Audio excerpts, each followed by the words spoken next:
Okay, then let's get started. I'm Owen. Whereabouts are you? In Ireland, Cork. Oh, wicked. Yeah. Whereabouts, sorry? Cork. Do you know it? I do know Cork. I've been. It's wicked, man. You're what? I've been. I've been. Oh, It's cool. lovely. Yeah, great. Love Cork. Yeah, it's yeah. wicked. Did you play there? No, actually went on a stag do. Oh, nice. Which was obviously quite heavy, but Yeah. Yeah, it was great. Saw a bit in the city, so it was nice. Well, we Irish like to drink. Yeah, that's very true. Are you from Liverpool yourself? I'm originally from London. Okay. But I've lived here for 15 years, so Okay. I'm a bit of a mongrel, bit of a hybrid. Okay. Yeah, adopted Scouser, I guess. Well, that's ironic because the archetypal Scouse band, the Beatles, were adopted Londoners. Once they moved to London, they never went back. Yeah, absolutely. Yeah. And the reverse of that, I guess. Okay, cool. So do you think Liverpool acts as a sort of a muse for your work?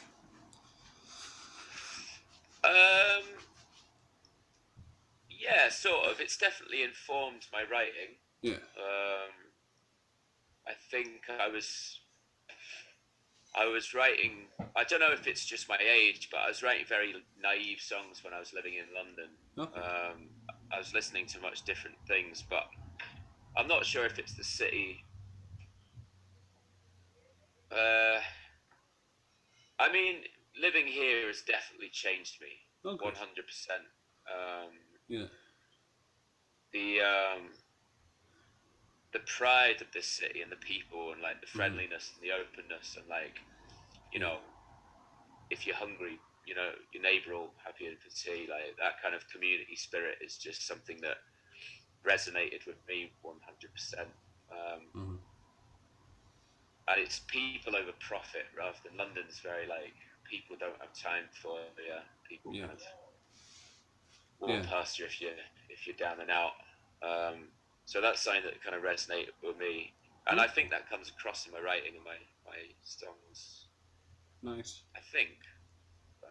I guess it's quite a subconscious thing that's, you know, ekes in slowly rather than overnight. I didn't move to Liverpool and then suddenly become like a jangly Beatles writer. You know what I mean? But yeah, it just happens. I guess. Well, that's true. Yeah. That's what people say about Liverpool. It's neither England nor Ireland. It's Liverpool. Absolutely. Yeah.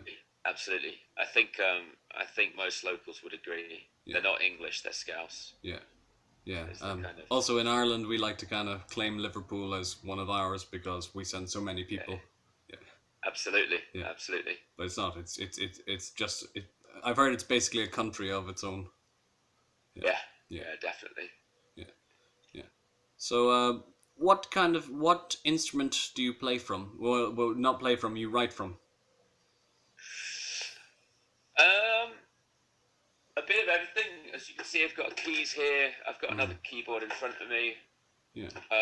I'd say my go-to writing tool is probably the acoustic guitar. Okay. Where I just get like the bare bones of a song down. And that's my kind of go-to writing tool. And then I used like electric guitar or keys as like the flavor and the texture and the nuance. Like on top of that, I have a really fun pedal board with lots of mad guitar sounds that is my kind of go-to like recording fun stuff set up. And also I love, you know, weird key arpeggiator sounds and like old 70s synth plugins. That's kind of a big thing. But yeah, definitely I usually start with an acoustic guitar and this phone, and I just go on like voice notes.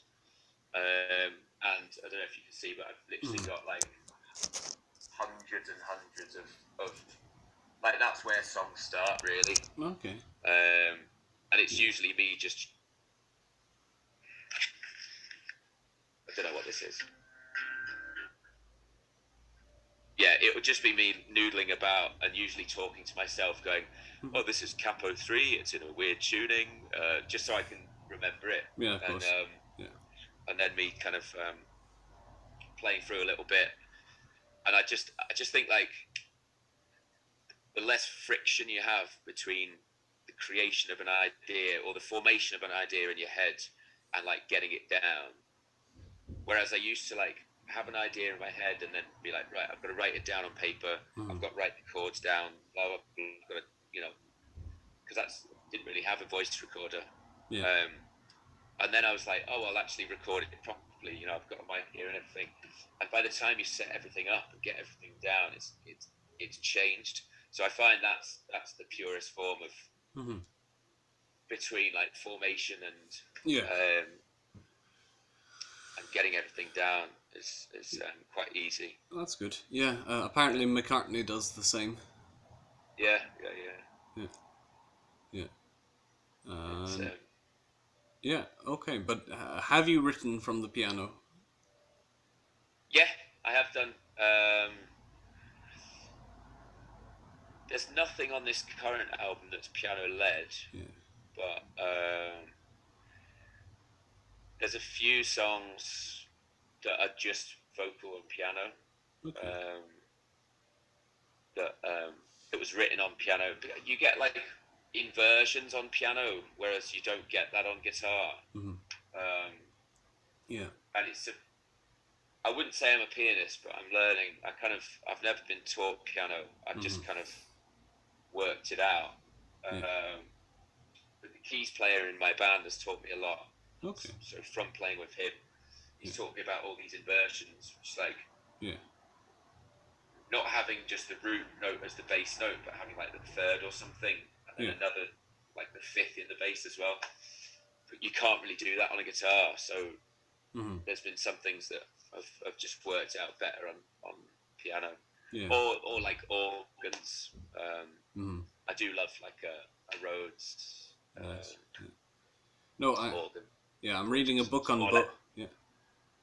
Nice. Say again. Yeah, I'm reading a book on Bowie at the moment, and he found that himself. He went from Man Who Sold the World, which is very guitar based, but then he started playing on piano, and it led to stuff like Life on Mars and Changes. He felt Yeah, it's I do need to learn properly how to use the piano. I've never really learned music theory or anything like that. I'm very much like, I started playing guitar because I wanted to be in a punk band when I was 15. So I learned like a power chord, and then I was like, that'll do me, and it's been an uphill struggle of like DIY teaching myself since then. So I do need to like spend more time with the piano, and like Bowie's an incredible writer. Like when you break it all down, it's just phenomenal. Yeah. But it seems so simple at the same time, which I think is like such a gift. But rambling on. No, that's fine. That's what we're here for. Absolutely. So, did you do this a la Paul McCartney? You recorded the whole album by yourself? Yeah, pretty much. So I did everything. Actually, not in this room. I moved house. I moved house 3 times last year. I've been playing music full time for like 4 years, and obviously when COVID hit, all my work disappeared. So I had to like downsize, and then I had to move into a house share because I just couldn't afford even a fucking smaller flat, which is pretty shite. No. So like I recorded it in various like encroaching spaces. But I recorded everything myself except for the drums, which my pal's got a little studio in his flat. He's basically just got a drum kit and some microphones. So I just turned up to his house one day, and he just did the drums on 5 of the tracks. Nice. But everything else was just me in this Hmm. little studio. That's pretty cool. Um, Yeah. which I'm chuffed with the results, to be honest. I didn't really see it. I didn't really see myself being able to deliver a professional sounding album in this room. But yeah, it's turned out pretty good. So. That's great. Have you heard Paul McCartney's first solo album? It was the one he did in Scotland with Linda and the kids. Which one? Mulligan Tired, that one. No, maybe I'm amazed every night. That one. Oh yeah, yeah, yeah, yeah, Yeah. yeah, yeah, yeah. It's gorgeous. That. Yeah. Like. Was that everything? Is that everything done by him? Yeah. Jeez. Yeah. He was probably the musical genius of the Beatles. Yeah, yeah, yeah. Yeah. I mean. Yeah, he was. He's incredible. Yeah. Yeah. I yeah, I'm always amazed by that kind of talent. Yeah. I mean, he must have like obviously learned from a young age and that, but it's mind blowing, absolutely mind blowing. But you said you were into punk as a teenager. Were you listening to bands like The Clash and The Jam? That was kind of my first like introduction into music that wasn't force fed. Mm. I guess. Yeah. I think as a kid, you listen like what's played to you rather than what you discover yourself. You know, like if you listen to radio or kids TV or just whatever you're kind of surrounded by. There's a lot of stuff that you don't choose. It goes into your ears, and then you get to a point where you discover. The Clash was a big one for me. Yeah. I got From Here to Eternity, which is like a live record by The Clash at the I think it's the Hammersmith Palladium. Nice. And it's just like so raw and so amazing. Mm-hmm. And I was like completely blown away because it wasn't, what else did we have? The Spice Girls and, that kind of stuff that's just like pumped in like through every fucking open window and every radio, every advert, and then the Clash came along and it changed everything. Yeah. And then I started listening to all sorts. I would definitely not class myself as a punk rocker. I think I've that's all right. I mean, punk is about energy. But I will always love. There's bands that you kind of hold on to from every genre. Yeah. That will always be like those timeless bands. I think. Okay. Clash being one of them. I was lucky enough to play a show at Mick Jones's studio in West London. Wow. With my old band, and it was one of the most surreal experiences ever. Mick Jones is stood in the audience. There's about maximum 80 people there. Don Letts, like, his front row. Yeah. He stood there just like nodding along, and we were just kids. We were like, I was like 20, 22 maybe. Okay. Like, and yeah, we came down from Liverpool, just like scruffy kids, and Mick Jones has stood there just being like, "Oh yeah, that was fucking great, that man." Just like, yeah, he's got that put pecan London thing, doesn't he? Yeah. Really accommodating, but like tough and soft at the same time. Yeah. It's like, how you doing? But like, he could switch at any time. Oh yeah. You fucking lovely man. Yeah, yeah. No, yeah. I've heard that about Mick Jones that he was probably the friendliest guy in the Clash. Yeah.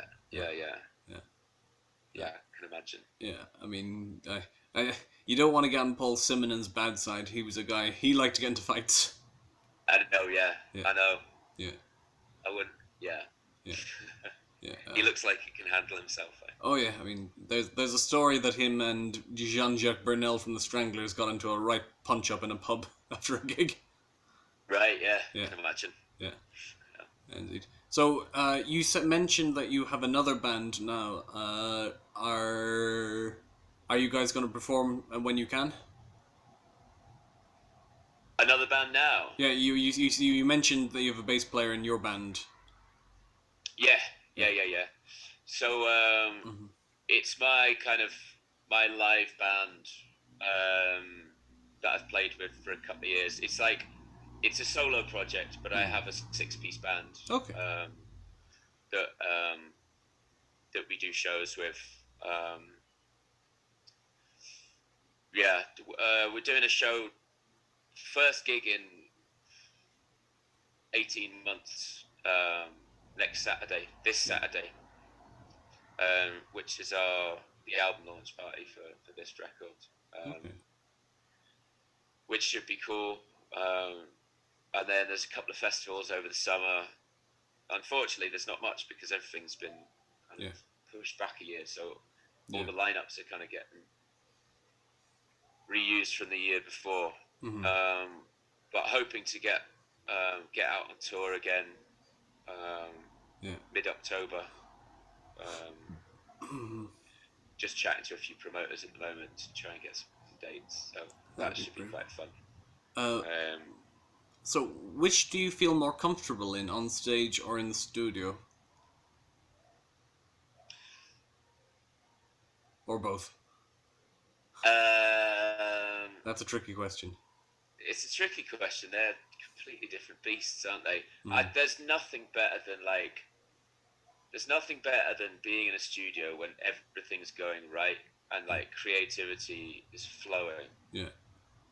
But there's nothing worse than being in a studio where you hit a dead end Oh yeah.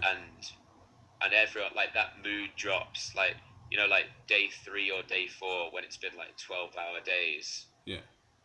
and it's like everyone's knackered and then one person will say something and it'll be like, and those little bickering arguments will start, and there's nothing worse than when communication breaks down. Yeah. And you're trying to go for a take and it's just not working. Yeah. I guess similarly on stage, when you're all in full power, full throttle, like everything's going right, it's untouchable feeling. I would say I'm more comfortable on stage. Okay. Um, just Barely. just about. Yeah. No. Yeah, I rewatched the Let It Be film, and there is that uncomfortable moment where George and Paul aren't getting on, and George says, "Well, I'll play anything you want me to play, or I won't bloody play at all," or whatever the line is. Yeah, because like you say, they've been like it's been like a week, and they don't know where they're going with it, and yeah. It is tough. yeah, It's tough working with other people. yeah, I've been in bands for years and years, and I guess the reason why I started this thing on my own is because I was in a band at the time, and there was 4 writers in the band, ooh, and it was like there wasn't much ego. It was just difficult negotiating that creatively. Like it was difficult writing songs when there was 4 people inputting to them. yeah, So I decided to write a single and put it out myself. yeah, And I thought I will always be Ali Horn. If I put a single out now and then don't do anything for 10 years, doesn't matter. It transpired that band broke up a couple of months later, and did a couple of records on my own.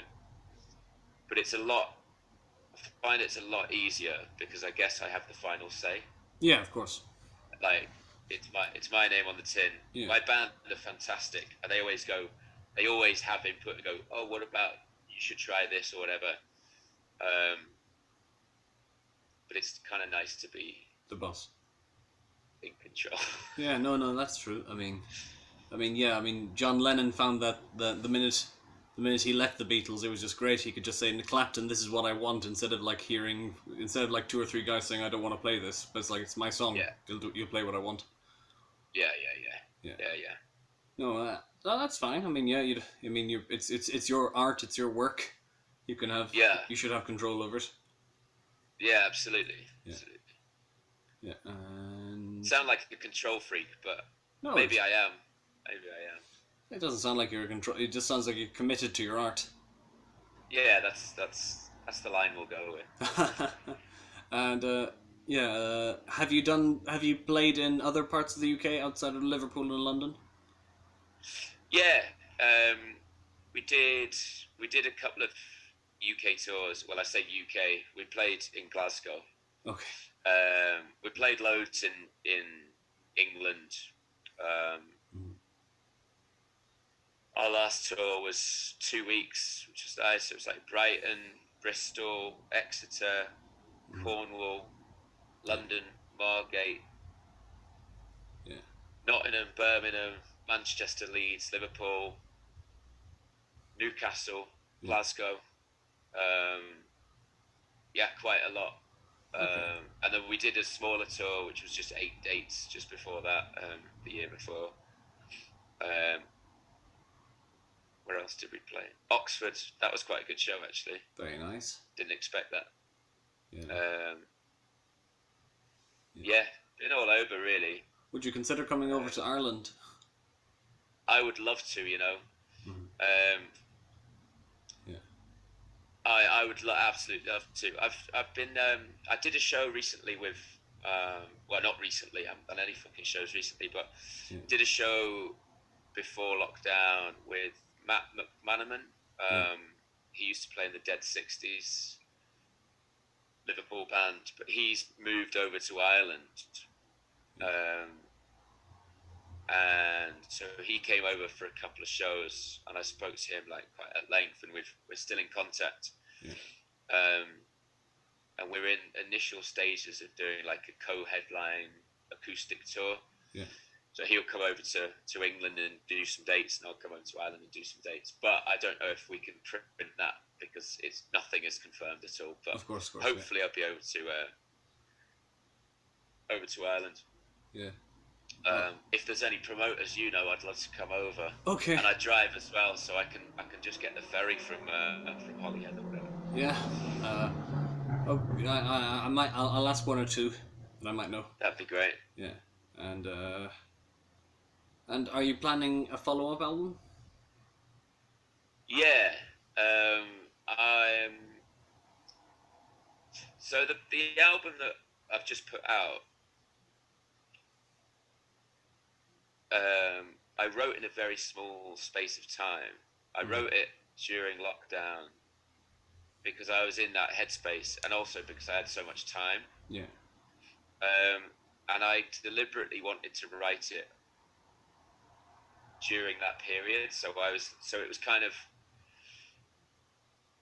it kind of summed up the feeling of the time because we were living in such a bad dream. But previous to that, I've been writing for years, and I had about 50 songs that I've been slowly kind of working on and honing, and like some are fully formed, some need a lot of work, but I'm kind of thinking about forming them into an album. Not all 50, obviously, just putting Oh, why not? the best 10. But I've got about 7 that I'm happy with. I usually write every day pretty much, and it will be nonsense. And I think one in 8 or 9 will be something to actually record properly. I've got 7 that I'm happy with, and I think I've got 7 that fit with each other and flow quite well. So that's good. yeah, I'm not sure when I'm going to put it out. It's a lot of work putting a record out, and I've done everything myself. I started my own label to put this out. Funded it, doing like a crowdfunder type thing. Yeah. Pressed it myself. Got the CDs printed myself. Got the artwork done. My pals did the artwork, but every step of the way was kind of me organising and doing everything. So it's a lot of work for. I mean, it's been a great response, but it takes it out of you. Of course. Yeah. So it will probably be next March time before I get anywhere near it, I reckon. Okay. So now on to my last question, and this gives you a chance to plug your latest album. Why should Phacemag readers or listeners buy it?